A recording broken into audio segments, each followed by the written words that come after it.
The sound of helicopter blades still echoes in my mind. Bernice Claxton, our HOA president, was screaming, accusing me of hiding something behind my fence. 20 minutes later, she sat in the back of a patrol car, charged with trespassing and falsifying police reports. All because she couldn't stand not knowing what was behind my privacy fence. My name is Trevor Miles. I'm a retired marine biologist who moved to the lake for peace and quiet. I bought a lakefront ranch with 5 acres of wetlands, which I fenced off for solitude and restoration. The fence was perfectly legal, painted an approved forest green. But Bernice, HOA president for 6 terms, ruled with an iron fist wrapped in a pastel cardigan. When she first saw the fence, she demanded to know what I was hiding. When I politely explained I enjoyed privacy, she sniffed, "In timber, good neighbors had nothing to hide." The complaints started immediately. My fence violated FunView principles she had just invented. Then came accusations of improper moss buildup creating a biohazard. One notice insisted the fence posts were placed using non-Euclidean geometry that disrupted the visual harmony of the street.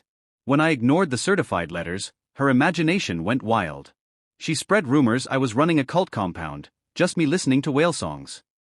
My personal favorite, she convinced the board I was operating an illegal amphibian breeding facility, presenting a 40-slide PowerPoint on unregulated frog farming.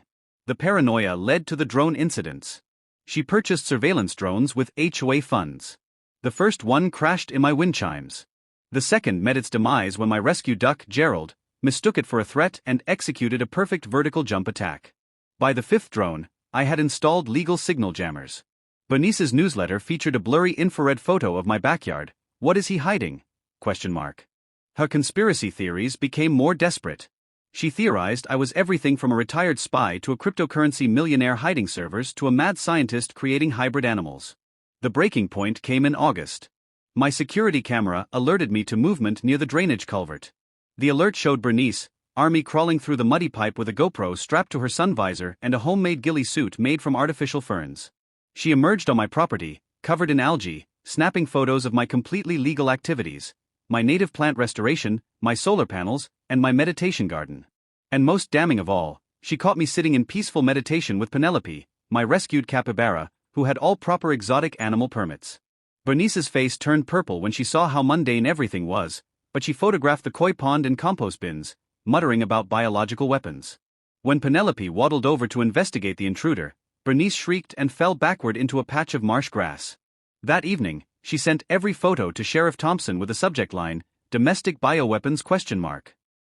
What Bernice didn't know was that Sheriff Thompson and I were fishing buddies. More importantly, she had no idea that my property was part of a state-funded conservation project with federal protection for endangered species habitat restoration. My property was literally a protected research site. Instead of investigating me, Sheriff Thompson opened an investigation into Bernice. They subpoenaed records and discovered she had used over $12,000 in HOA funds for surveillance equipment, 5 drones, trail cameras, night vision goggles, and a subscription to Surveillance Monthly magazine. She had filed false police reports claiming everything from meth labs to human trafficking on my property. The sheriff's department had wasted over 200 hours investigating her baseless claims. I emerged from behind my fence for the first time in 2 years to deliver my witness affidavit, 3 binders of evidence, security footage of 43 separate attempts to scale my fence, and the wreckage of 5 drones. The prosecutor called it the most comprehensive harassment case file he had ever seen. The HOA voted her out 91% in favor of immediate removal. Her arrest happened the following morning. Bernice had returned in a rented pontoon boat, attempting aquatic surveillance. When deputies arrived, she was knee-deep in the water, screaming about wetland secrets while Penelope the capybara gently licked her ankle. Bernice swung her manila envelope of soggy evidence at the officers, claiming I was training an army of combat capybaras. The judge fined her $35,000 in damages and court costs. She was sentenced to 500 hours of community service at the Amphibian Rehabilitation Center, poetic justice, the judge called it. She was permanently banned from operating drones near water and forbidden from serving on any HOA board for life. She was also ordered to attend 52 weeks of therapy for severe control issues with paranoid features. She stood in the courtroom, her carefully maintained composure finally cracking, realizing her 2 years of petty tyranny and wild conspiracies had cost her everything.